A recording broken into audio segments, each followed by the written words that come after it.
Kalau menurut Ibu Dia, seberapa penting sih IKN ini dalam konteks misalnya bicara kebangsaan, kemudian dalam konteks pembangunan ekonomi nasional, seberapa penting dan seberapa strategis IKN ini?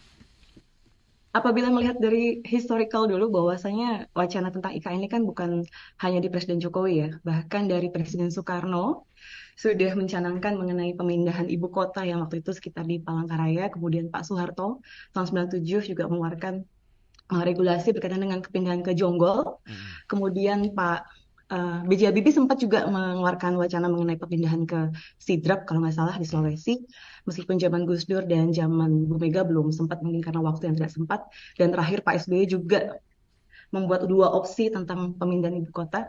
Jadi memang mereka sadar betul bahwasannya permasalahan terbesar di kita adalah inequality, masalah ekonomi.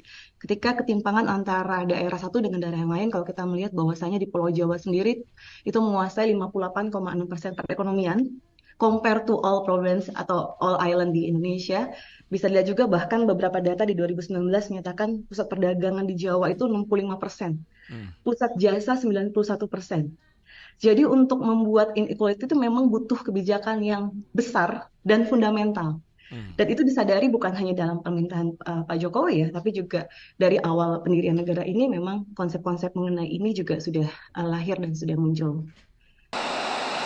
Terakhir pemerintahannya Oktober 2024 dan sekarang sudah memasuki tahun politik. Bagaimana Ibu Dia sebagai seorang pengamat politik melihat konstelasi politik hari ini ya? Kan kita sudah mendengarkan bagaimana pandangan Mas Ganjar, Pak Prabowo dan juga Mas Anies terkait dengan IKN ini.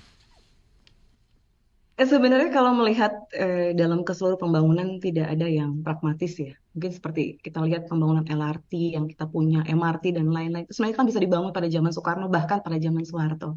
Tapi rata-rata pemimpin memang mereka melakukan aktivitas pembangunan itu pragmatis. Pragmatis itu 5 sampai 10 tahun. Sementara negara-negara Oke. besar tidak ada yang membangun negaranya hara 5 10 tahun. Setelah Mm. pemilu ganti gitu. Mm.